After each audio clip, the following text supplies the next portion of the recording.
কি কি করছো বলো তো?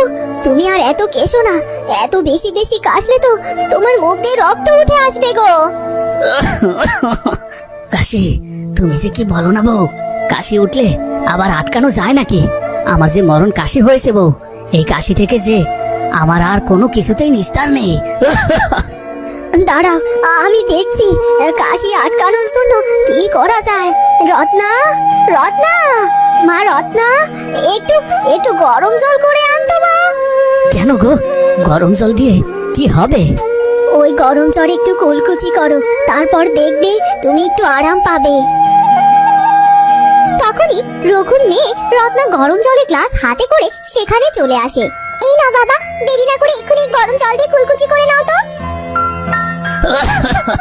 আরে, আধা গরম জল খেয়ে গলায় একটু শান্তি লাগলেও কাশিটা যে কিছুতেই কমছে না।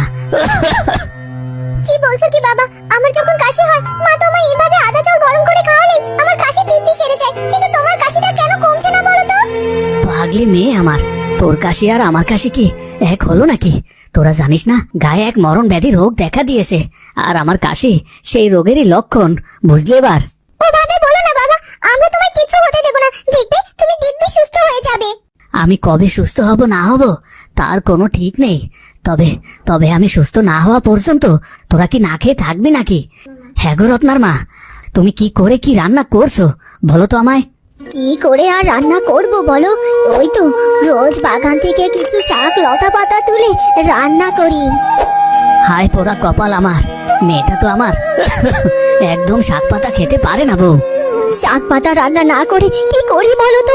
আচ্ছা ঠিক আছে, তুমি এত চিন্তা করো না তো, আমি দেখছি কাল কাল শাক পাতা রান্না না করে অন্য কিছু করা যায় কিনা।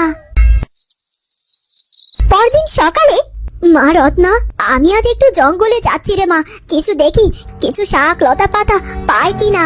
কিন্তু মা, তোর বাবার বুকের ব্যথাটা মনে হচ্ছে বড্ড বেড়েছে, তাহলে কি তুই একটু যাবি মা? হ্যাঁ মা, তুমি চিন্তা করো না, তুমি বাবার পাশে গিয়ে বসো, আমি এক্ষুনি জঙ্গলে যাচ্ছি। এরপর রত্না জঙ্গলের দিকে রওনা দেয়।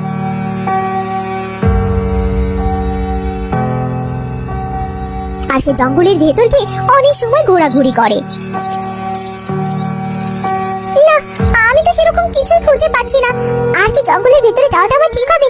না না, কিন্তু এভাবে আমাকে খালি হাতে ফিরে যাওয়াটাও তো ঠিক হবে না, মা তো আমাকে অনেক বকাবকি করবে।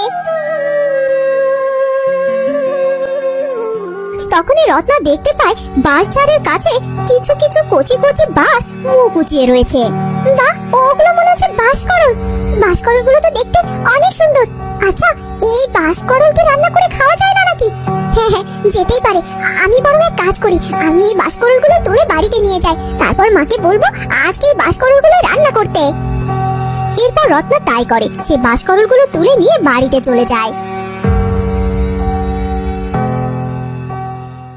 এইসব কি এনেছিস মা তুই? আমি তোকে শাক পাতা কিছু আনতে বললাম, আর তুই কিনা এই বাঁশের কোড়ল নিয়ে এসেছিস।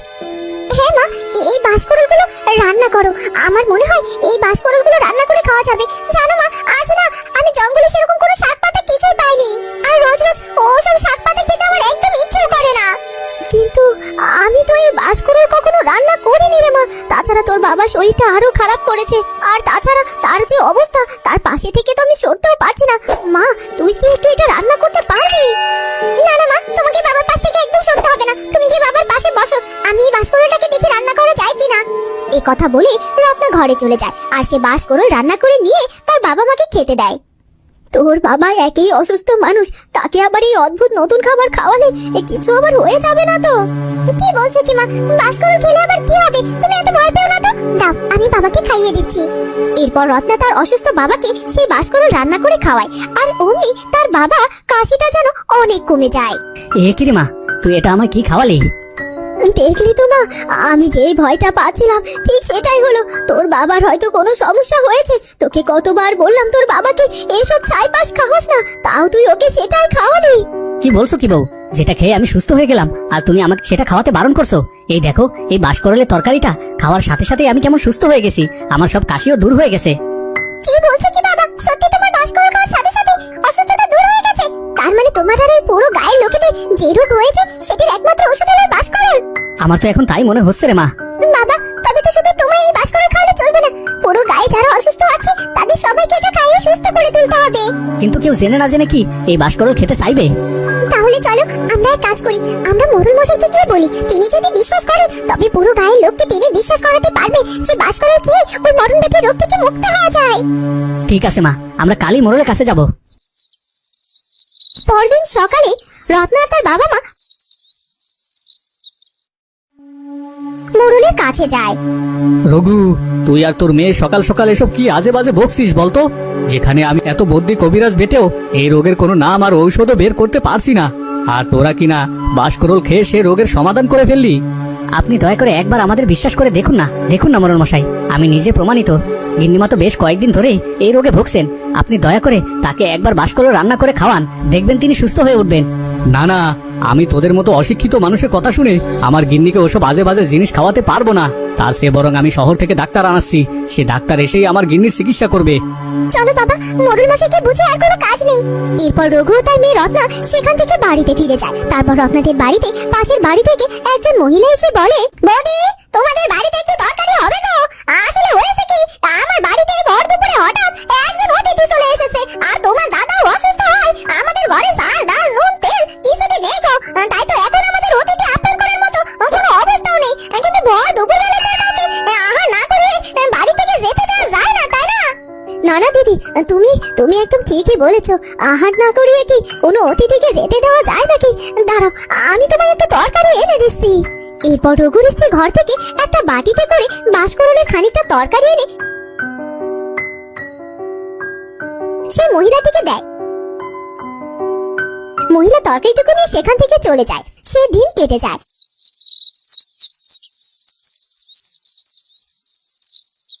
পরদিন সকালে সেই মহিলাটি আবারও তার স্বামীকে নিয়ে রঘুর বাড়িতে এসে হাজির হয়। বৌদি, কাল তুমি আমার কিসের তরকারি দিয়েছিলে বলো তো? কেন, কি হয়েছে? খেতে ভালো হয়নি নাকি? তরকারি খেতে কেমন হয়েছিল আমি এখানে সেই বিচার করতে আসিনি গো বৌদি। তরকারি খেয়েছে আমার স্বামী মরণ ব্যাধির রোগ থেকে মুক্ত হয়ে গেছে, সেটা আমি তোমাকে বলতে এসেছি গো। কালকে তুমি কোনো ওষুধ দিয়ে রেখেছিলে নাকি ওই তরকারিতে? সত্যি করে বলো তো দেখি। হ্যাঁ গো হ্যাঁ, কাল তোমরা যে তরকারি খেয়েছো আসলে ওটা ছিল বাঁশকরলের তরকারি। আর জানো, বাঁশকরলের তরকারি খেয়ে আমার বাবাও না ওই রোগ থেকে মুক্তি হয়ে গেছে।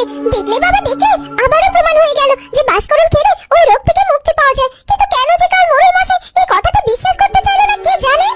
শোনো মেয়ে শোনো, ও মোড়ল মশাই বিশ্বাস করুক আর না করুক, আমরা তোমার কথা ঠিকই বিশ্বাস করেছি এবং আমরা তার প্রমাণও পেয়েছি গো।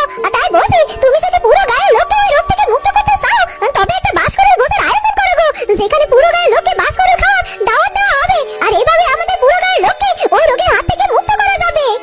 তা তো করাই যায়, কিন্তু মোড়ল মশাই যদি এসব শুনে আমাদের উপর রাগ করে, না না বাবা, আমি এই বাড়িতে বাঁশকরল ভোজের আয়োজন করতে পারবো না।